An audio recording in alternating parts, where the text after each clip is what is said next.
Orin ni wọ́n ṣe ilé mo sì dúpẹ́ gẹ́gẹ́ bẹ́ẹ̀ kí n sọ gbogbo èyí bẹ́ẹ̀ orí ajé àdúrà àgbà Àgbàlá Gabriel lẹ́mọ̀. ẹran tí wà á pọ̀ níwà sí lójú.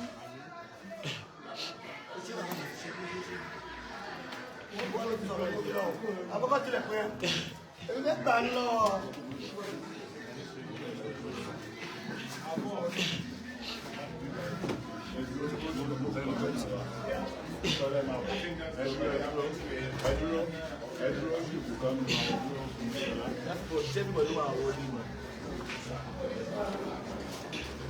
Mo kí gbogbo èèyàn ọmọ Nàìjíríà.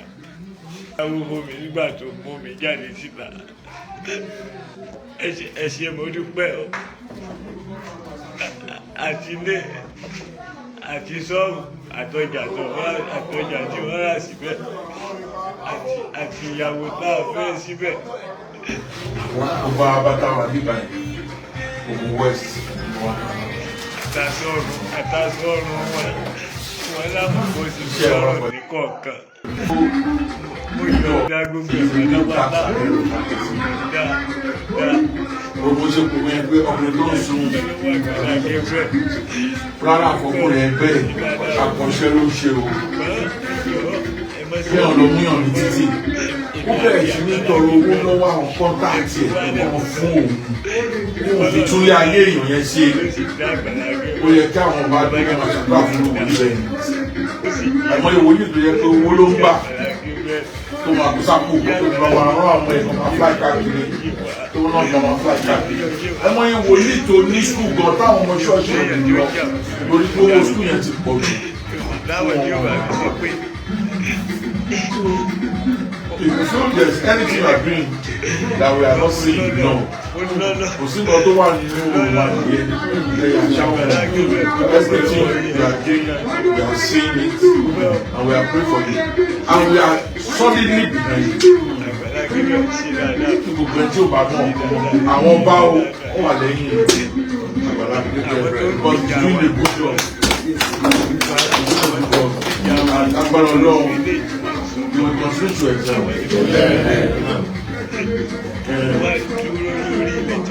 Ètò jẹ́ emotional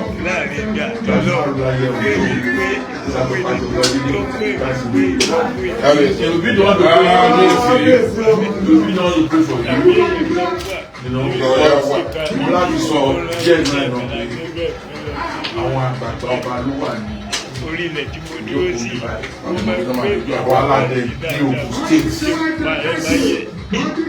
àwọn aládé ní Ògùn state so àsìkọ̀tà first state ti ọlọ́run bá wà ṣe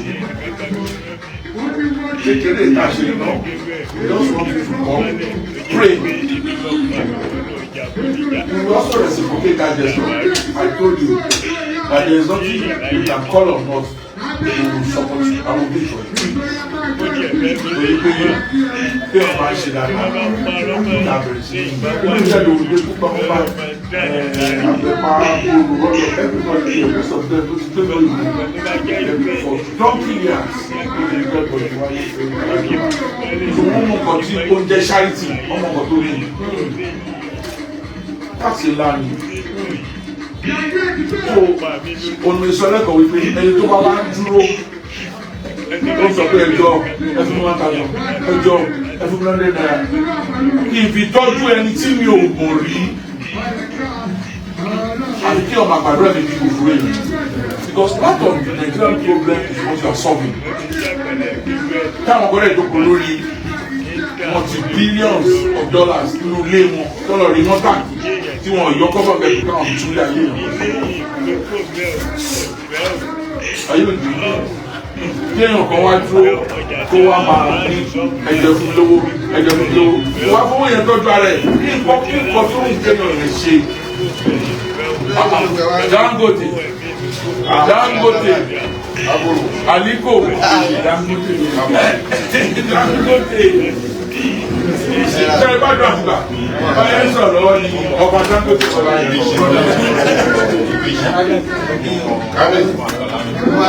fún mi jà kọ́ bẹ́ẹ̀.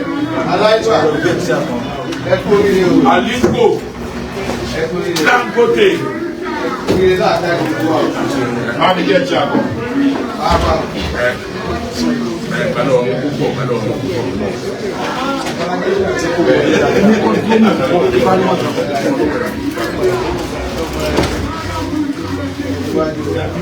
Ọba dọ́tọ̀ alájì. Mo máa ń gbé ṣáà yìí. Mo gbé ṣáà tó wà fún wa fún gbé ṣáà tó wà. Mo sì gbé ṣáà mi wà fún mi. Ọba Mẹ́rin ọba Bíṣì Adéko ibi tó wọ́n Dangote parí sí mi. So níbi àbàlá gbé bẹ́ẹ̀. Small lights who are doing church in yourself. You are still watching me and you are there. I'm commenting to we will support you.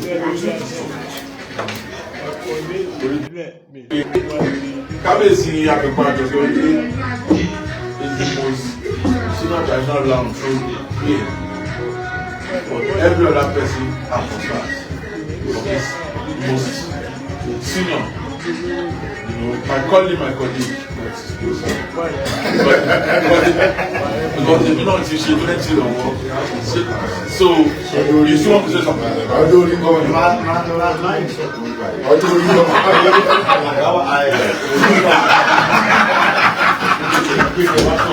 not sure of that. I think it's right. This is our life, right? Yeah. Okay.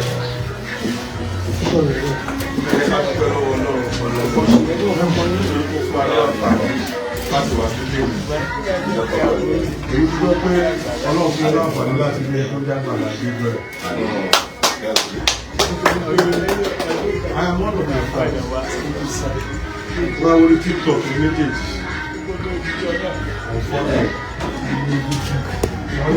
Tí wọ́n bá ṣe dáadáa, mo wà dé ó máa join wa next meeting. Iṣẹ́ tágbàlá Gabriel ní ṣe iṣẹ́ náà ló ṣe. Àjọ wà ní sí. Bó tilẹ̀ jẹ́ pé